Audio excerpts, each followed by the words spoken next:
ಇನ್ನು ಅಮೆರಿಕಾದಲ್ಲಿ ಕರ್ನಾಟಕ ಮೂಲದ ವಿದ್ಯಾರ್ಥಿ ನಾಪತ್ತೆ ಪ್ರಕರಣಕ್ಕೆ ಸಂಬಂಧಪಟ್ಟಂತೆ ನಾಪತ್ತೆಯಾಗಿದ್ದಂತಹ ವಿದ್ಯಾರ್ಥಿ ಸಾಕೇತ್ ಶ್ರೀನಿವಾಸಯ್ಯ ಶವವಾಗಿ ಪತ್ತೆಯಾಗಿದ್ದಾರೆ. ಮೃತದೇಹವನ್ನ ಈಗ ಭಾರತಕ್ಕೆ ಕರೆತರೋದಕ್ಕೆ ಕಾನೂನು ಪ್ರಕ್ರಿಯೆ ಆರಂಭ ಆಗಿದೆ. ಯುಸಿ ಬರ್ಕ್ಲಿ ಯೂನಿವರ್ಸಿಟಿಯಲ್ಲಿ ವಿದ್ಯಾಭ್ಯಾಸವನ್ನ ಮಾಡ್ತಾ ಇದ್ದಂತಹ ಸಾಕೇತ್ ಫೆಬ್ರವರಿ 12ನೇ ತಾರೀಕಿನಿಂದ ನಾಪತ್ತೆಯಾಗಿದ್ದಾರೆ. ಸಾಕೇತ್ಗಾಗಿ ಹುಡುಕಾಟವನ್ನ ನಡೆಸಲಾಗಿತ್ತು. ಸ್ಯಾನ್ ಫ್ರಾನ್ಸಿಸ್ಕೋ ಪೊಲೀಸರು ಹುಡುಕಾಟವನ್ನು ನಡೆಸಿದರು. ಆದರೆ ಈಗ ಆತ ಶವವಾಗಿ ಪತ್ತೆಯಾಗಿರೋದು. ಬೆಂಗಳೂರಿನ ಶ್ರೀಗಂಧ ಕಾವಲು ನಿವಾಸಿಯಾಗಿರುವ ಸಾಕೇತ್ ವಿದ್ಯಾಭ್ಯಾಸಕ್ಕೆ ಅಂತ ಹೇಳಿ ಅಮೆರಿಕಕ್ಕೆ ತೆರಳಿದ್ದ. ಅಲ್ಲಿ ಈಗ ಪ್ರಾಣವನ್ನು ಕಳ್ಕೊಂಡಿರೋದು. ಘಟನೆ ಯಾಕಾಯಿತು, ಹೇಗಾಯಿತು ಅನ್ನುವಂಥ ವಿಚಾರವಾಗಿ ಈಗ ತನಿಖೆಯನ್ನು ನಡೆಸಲಾಗ್ತಾ ಇದೆ. ಯುಸಿ ಬರ್ಕ್ಲಿ ಯೂನಿವರ್ಸಿಟಿಯಲ್ಲಿ ವಿದ್ಯಾಭ್ಯಾಸವನ್ನು ಮಾಡ್ತಾ ಇದ್ದ. ಫೆಬ್ರವರಿ 12ನೇ ತಾರೀಕು ಕೊನೆಯ ಬಾರಿಗೆ ಆತ ಪಾರ್ಕ್ ಒಂದರಲ್ಲಿ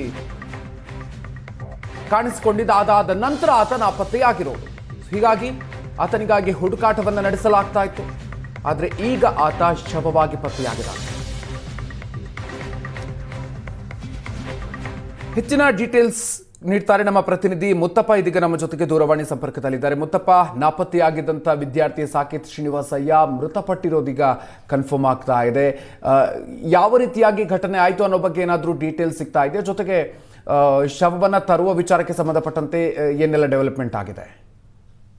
ಮಧುಕರ್, ಫೆಬ್ರವರಿ 12ನೇ ತಾರೀಕಿನಂದು ಕ್ಯಾಲಿಫೋರ್ನಿಯಾದ ರೀಜನಲ್ ಪಾರ್ಕ್ ನಲ್ಲಿ ನಾಪತ್ತೆಯಾದಂತಹ 24 ವರ್ಷದ ಸಾಕೇತ್ ಶ್ರೀನಿವಾಸಯ್ಯ ಅವರು ಇದೀಗ ಮೃತಪಟ್ಟಿದ್ದಾರೆ ಅಂತ ಹೇಳ್ಬಿಟ್ಟು ಈಗ ಖಚಿತವಾದಂತಹ ಮಾಹಿತಿ ಸಿಗ್ತಾ ಇದೆ. ಸ್ಯಾನ್ ಫ್ರಾನ್ಸಿಸ್ಕೋದಲ್ಲಿರುವಂತಹ ಭಾರತೀಯ ರಾಯಭಾರಿ ಕಚೇರಿಯಿಂದ ಈ ಒಂದು ಖಚಿತ ಮಾಹಿತಿ ಸಿಕ್ಕಿರುವಂತದ್ದು. ಫೆಬ್ರವರಿ 12ನೇ ತಾರೀಕಿಗೆ ಸಾಕೇತ್ ಅವರು ನಾಪತ್ತೆ ಆಗಿದ್ದು, ಅಲ್ಲೇ ಕೆರೆಯ ಪಕ್ಕದಲ್ಲಿ ಅವರ ಬಟ್ಟೆ, ಲ್ಯಾಪ್ಟಾಪ್ ಸೇರಿದಂತೆ ಅವರ ಪಾಸ್ಪೋರ್ಟ್ ಕೂಡ ಪತ್ತೆ ಆಗಿತ್ತು. ಅವರನ್ನ ತೀವ್ರವಾದಂತಹ ಹುಡುಕಾಟ ಮಾಡುವಂತಹ ಕೆಲಸ ಕೂಡ ಮಾಡಿದ್ರು. ಕರ್ನಾಟಕ ರಾಜ್ಯದ ಮುಖ್ಯ ಕಾರ್ಯದರ್ಶಿ ಆಗಿರುವಂತಹ ಶಾಲಿನಿ ರಜನೀಶ್ ಅವರು ಕೂಡ ವಿದೇಶಾಂಗ ಸಚಿವಾಲಯಕ್ಕೆ ಪತ್ರವನ್ನು ಬರೆಯುವ ಮೂಲಕ ಏನು ಸಾಕೇತ್ ಅವರನ್ನ ಪತ್ತೆ ಹಚ್ಚೋಕೆ ಎಲ್ಲ ರೀತಿಯ ಒಂದು ಬೆಂಬಲವನ್ನು ಕೊಡಿ ಅಂತ ಹೇಳ್ಬಿಟ್ಟು ಪತ್ರನ ಬರೆದಿದ್ರು. ಆದ್ರೆ ಇವತ್ತು ಬೆಳಗಿನ ಜಾವ ಅವರ ಮೃತದೇಹ ಕೂಡ ಸಿಕ್ಕಿದೆ. ಸದ್ಯಕ್ಕೆ ಅವರ ಮೃತದೇಹವನ್ನ ಭಾರತಕ್ಕೆ ಕಳಿಸುವಂತಹ ಸರ್ವ ರೀತಿಯ ಒಂದು ಸಿದ್ಧತೆಯನ್ನು ಕೂಡ ಮಾಡಿಕೊಳ್ಳಲಾಗ್ತಿರುವಂತದ್ದು. ಆದ್ರೆ ಆ ಸಾವಿಗೆ ನಿಖರವಾದಂತಹ ಕಾರಣ ಏನೊಂದು ಕೂಡ ಇದು ಕೂಡ ಗೊತ್ತಿಲ್ಲ. ಕ್ಯಾಲಿಫೋರ್ನಿಯಾದಲ್ಲಿರುವಂತಹ ಪೊಲೀಸ್ ಅಧಿಕಾರಿಗಳು ಇದೀಗ ಸಾವಿನ ತನಿಖೆಯನ್ನು ಕೂಡ ನಡೆಸಿರುವಂತದ್ದು. ಅವರ ಹುಡುಕಾಟಕ್ಕಾಗಿ ಹೆಲಿಕಾಪ್ಟರ್ ಸೇರಿದಂತೆ ಡ್ರೋನ್ ಗಳನ್ನು ಕೂಡ ಬಳಕೆ ಮಾಡಿದ್ರು.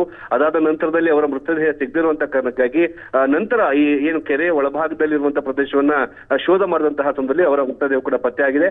ಸಾವಿಗೆ ನಿಖರವಾದಂತಹ ಕಾರಣ ಇದು ಕೂಡ ಗೊತ್ತಾಗಿಲ್ಲ. ಆದ್ರೆ ಇದೀಗ ಸಾಕೇತ್ ಅವರ ಮೃತದೇಹ ಪತ್ತೆ ಆಗಿರೋದನ್ನ ದೃಢಪಡಿಸಲಾಗಿರುವಂತದ್ದು. Madhukar, thank you Muttappa ಡೀಟೇಲ್ಸ್ಗೆ.